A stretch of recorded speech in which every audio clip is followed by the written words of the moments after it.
चंद्र को मस्तक पर धारण कर कर भगवान शंकर ने कह दिया कि सुनो चंद्रदेव, आज शुक्ल पक्ष की द्वितीया तिथि है, जिस दिन मैंने आपको अपने मस्तक पर धारण करा है। जो भी शुक्ल पक्ष की द्वितीया तिथि को चंद्र का दर्शन करेगा उसकी जिंदगी में कभी रोग से वो ग्रसित नहीं होगा।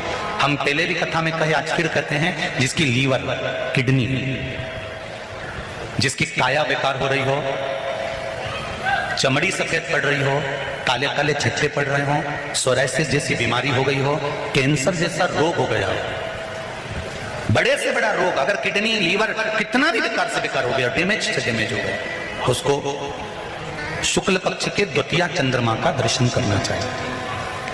और शुक्ल पक्ष के द्वितीया चंद्रमा का दर्शन कर कर प्रदोष काल के समय पर, कौन सा काल?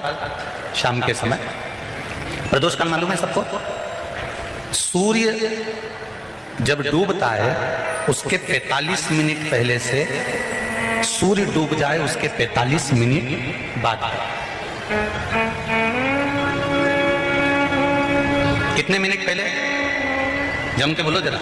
45 मिनट पहले से 45 मिनट बाद प्रदोष काल का क्रम। चंद्रदेव का दर्शन कर कर कच्चे दूध का छींटा, सफेद पुष्प चंद्र को समर्पित करो, सफेद चंदन का छींटा चंद्रदेव को दीजिए।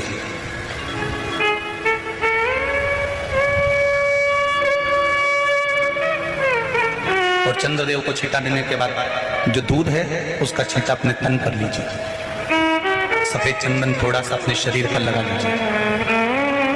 कितना भी विषम से विषम रोग हो, कितना भी किडनी, लीवर, चाहे कैंसर जैसा रोग हो, मेरा चंद्र शुक्ल पक्ष के द्वितीया के चंद्र में शंकर भगवान स्वयं विराजमान होकर अपने भक्त को रोग से मुक्त करते हैं। द्वितीया के चंद्र।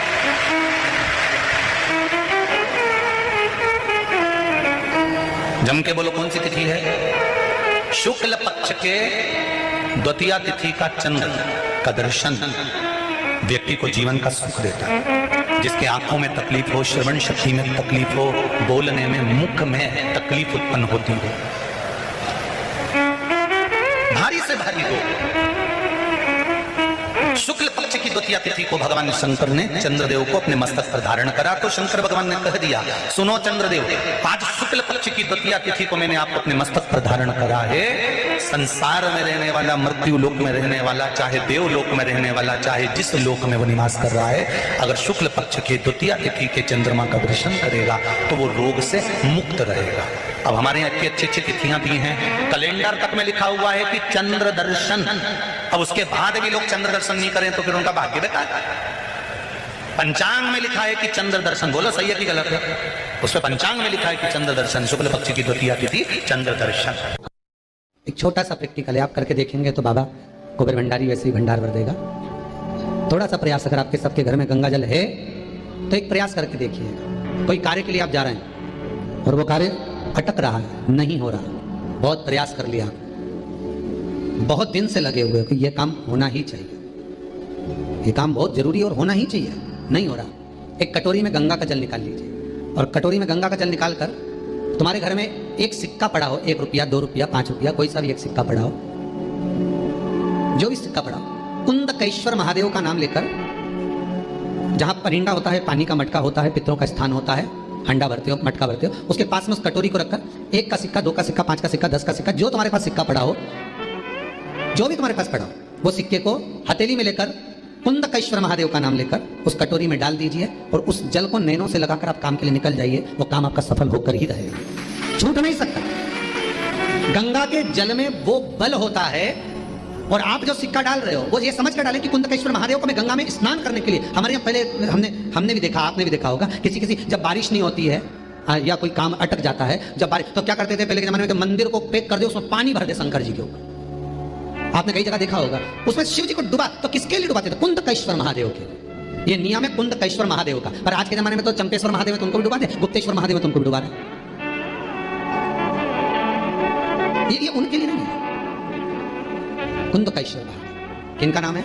जम के बोलिए, कुंदकेश्वर महादेव। ये कुंदकेश्वर महादेव उस कटोरी में, उस बाटकी में सिक्के को और फिर जब आपका काम हो जाए, आप जिससे मिलने गए हो, जिससे काम की बात करने गए और काम हो गया, तो वो जल ले जाकर सिक्के के साथ, सिक्का तो डालो मंदिर में कहीं दान पेटी आदि में, और वो जल भगवान कुंदकेश्वर के नाम से शिव जी को समर्पित कर दो। बाबा से विनती करो, बहुत बहुत साधुवाद है बाबा, आपने मेरी लाज रख ली, मेरी कृपा बनी रहे, बस ये सुख मिलता है। कनेर के पुष्प की माला, काई के पुष्प की, कनेर का वो पीला जो फूल होता है, आप टीवी पर दर्शन कर रहे होंगे, कनेर के पुष्प की माला जो ऊपर जलाधारी लगी है, जिस जलाधारी में से बूंद बूंद पानी गिरता है, ये शंकर भगवान की 5 बेटियों का स्थान है। कौन कौन सी बेटी, नाम लो, जया, विषहरा, शामली बारी, दौतली और 5वें नंबर की देव। ये शिव जी की 5 लड़की जो पानी बूंद बूंद नीचे गिरा रही है। शंकर भगवान की बेटियों के स्थान से शंकर भगवान की जो ये जलाधारी, जलाधारी अशोक सुंदरी वाला स्थान, ये जो जलाधारी है, बेटियों के स्थान से जलाधारी तक जो कनेर के माला बनाकर स्पर्श कर लगा देता है, शिवरात्रि के दिन प्रदोष काल के समय पर उस पति पत्नी में कितना भी झगड़ा हो रहा हो, आपस में प्रेम बनना प्रारंभ हो जाता है। अदालत का केस धीरे धीरे समाप्त होता है। अदालती कार्रवाई, यहां तक कहा गया कनेर का पुष्प, भाई भाई में विवाद हो रहा हो, जमीन के लिए विवाद हो रहा हो, किसी प्रॉपर्टी के लिए विवाद हो रहा हो, या किसी अन्य विवाद में पड़े हुए हो, या तुम्हारे दुश्मन बढ़ रहे हो, तो भी कनेर का पुष्प शिव को समर्पित किया जाता है। कनेर सुख प्रदान, आनंद, जिसको कोई ना खाए उसको मेरा महादेव खाए। महाराज, खाली ना जाता कोई दर से तुम्हारे, मैं भी खड़ा हूं नंदी पाए, अपने हृदय लगा लो, गिरा जा रहा उठा लो। शिव कथा कल कोई माता जी ने पत्र लिखा था, उसमें लिखा था गुरुजी हमारे पत्र नहीं पढ़ते।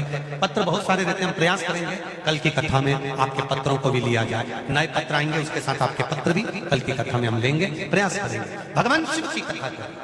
दूसरे नंबर का पुष्प, पहला कौन सा है, बोलते जाओ, पारिजात। दूसरा कनेर का पुष्प, सुख प्रदान करना, आनंद, शिव की प्रियता में भी